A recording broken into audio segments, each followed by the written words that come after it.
If you're on TikTok, well, you might just be following a killer. Today, we'll be looking at 3 different cases where popular TikTokers would go off to commit violent murders. Make sure you stick around as it will only get more gruesome as we go.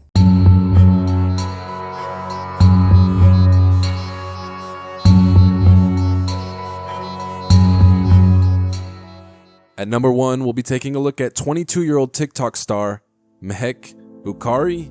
Mahek is a popular content creator who has over 120,000 followers on TikTok. She would primarily post fashion-related content, and she had a very loyal fan base, consistently bringing in hundreds of thousands of views per post. At one point in time, she made a sarcastic TikTok where she basically joked that she had killed someone. Well, it wouldn't be too far off, because on the early hours of February 11th, 2022, Mahek was in a car with her mother and another 21-year-old woman named Natasha. The 3 women would allegedly be responsible for running a vehicle off the road that would ultimately kill 2 cousins. The 3 women are currently facing murder charges and are expected to be taken to trial in September later this year. 2 other men were also involved and are facing 2 counts of murder. 1, where's your emergency? There's blood all over the place. I just got assaulted and jumped. Are you the one that got stabbed? No, that was the other victim, but I got beat up really bad and I had blood all over me. Our next story will take us to a small city called Viceland, New Jersey. Here lived a teen so desperate for TikTok fame, it would ultimately cost someone their life. Zachary Latham was just 16 years old when he moved into his grandparents' house. Zachary was known by neighbors to drive around his neighborhood extremely ignorantly and film it for TikTok. He basically wanted to get reactions out of his neighbors just so that he could post it online. Well, he would have one of his first interactions with his own neighbor, 51-year-old corrections officer William T. Durham. William confronted Zachary about his reckless driving, and at first, it seemed it had worked. Zachary even supposedly came by later that night to apologize, but the apology wouldn't turn out to be too sincere. In April 2020, a series of events would happen that would ultimately turn bloody. Zachary was now 18 years old and was even a National Guard private. He would be speeding down a street one day when he would have an altercation with his neighbor again, although this time it was the wife, Catherine Durham. What are you gonna do, Karen? That's not my name, so get my name straight. You okay, Karen? After posting the video to TikTok, it would amass over 3 million views, and people in the comments were even showing their support for Zachary, some even going as far to tell him to slash her tires or go after her. Zachary would pull up to the Durham's house just a few days after while they were working on their yard outside, and he would yell, "Hey Karen, we went viral. Are you beginning to dislike him yet?" Well, on May 4th, 2020, things would take a turn for the worse. Back in the neighborhood, the Durham's teen was on a casual bike ride throughout the streets, and Zachary would drive by, and when he noticed him, he would deliberately swerve his car at the teenage boy. Because of this, the father William would block Zachary's vehicle in the street with his own truck.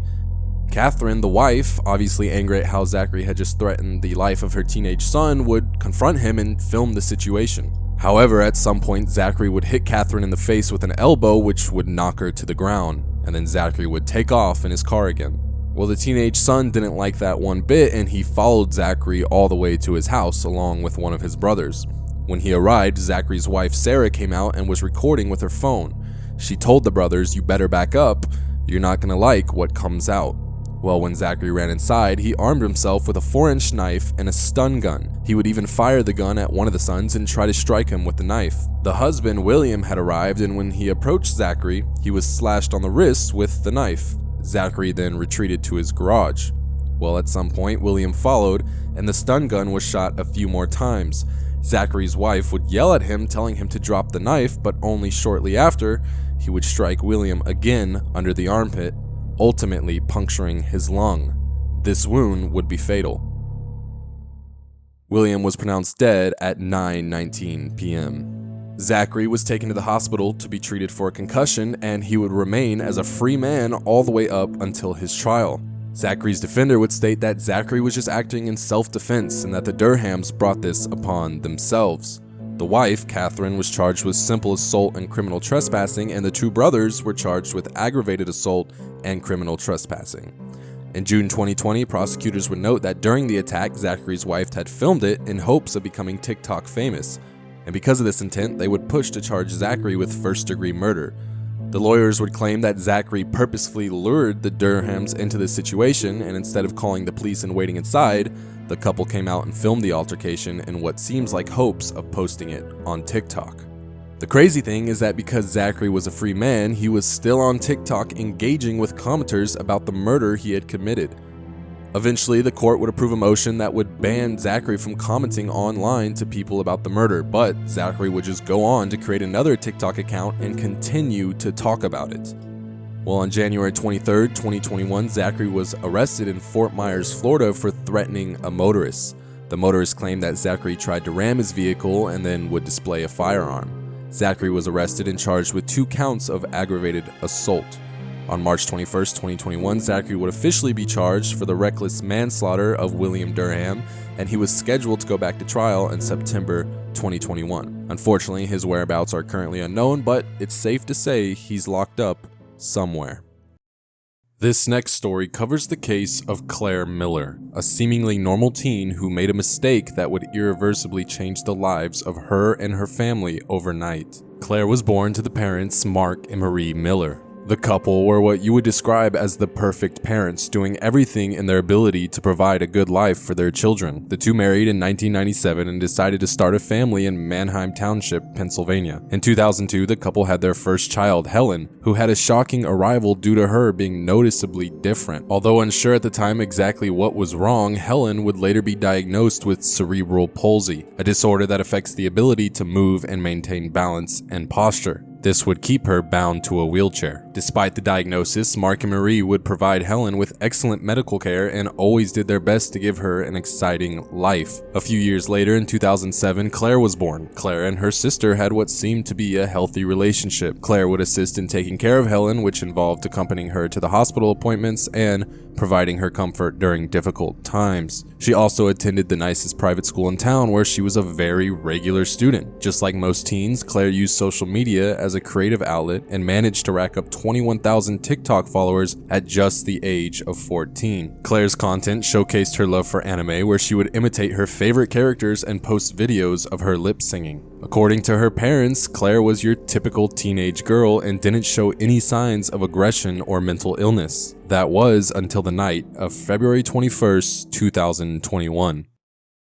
After everyone had gone to sleep, Claire quietly snuck out of her room and began looking for a pair of rubber gloves in the middle of the night. After she found the pair, she slipped them on and continued on with her devious plan. She began searching through kitchen drawers, pulled out a sharp knife, and made her way to her older sister's room. It was around 1 a.m. at the time, and Helen, along with her parents, were fast asleep and completely unexpecting what was about to occur. Claire slowly approached the side of her sister's bed and began stabbing her in the neck. Due to Helen's condition, she was completely helpless. Claire stabbed her several more times before ending the attack with one final slash to her neck. She then quietly walked outside and attempted to wash the blood off her hands with snow. When reality finally set in, Claire called the police and informed them that she had just murdered her sister. The cops immediately arrived at the scene to see Claire standing outside soaked with blood from head to toe. One cop said there was so much blood that it was dripping off her clothes. She then stated to the police in one chilling sentence,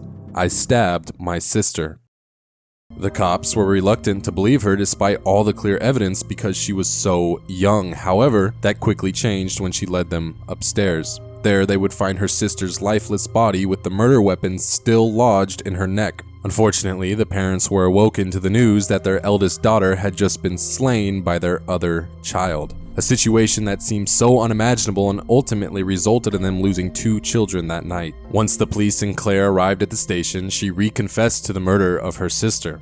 The most shocking part of this whole case is that no one knows why she did it. There's no clear motive. However, some people speculate that it might be due to the lack of attention she received growing up due to her sister having a disability. Other claims being she suffered from an undiagnosed mental illness. Disturbingly, Claire's TikTok account blew up once the news of the murder broke, and her final post amassed millions of views. TikTok would quickly remove her account entirely. Although it's clear that Claire undeniably murdered her sister the night of February 21st, there is controversy surrounding whether she should be tried as an adult or juvenile. Despite being only 14 years old, the state of Pennsylvania requires homicide suspects to be tried as an adult, and all defendants are housed in an adult prison. This means that she could be subjected to life in prison without possibility of parole and even has a chance of the death penalty. Although there has been no final jurisdiction, the trials are still ongoing. I hope you guys did enjoy this video. If you did, make sure you drop a like and subscribe. We're going to be posting weekly true crime content. I'll see you in the next one. Stay safe.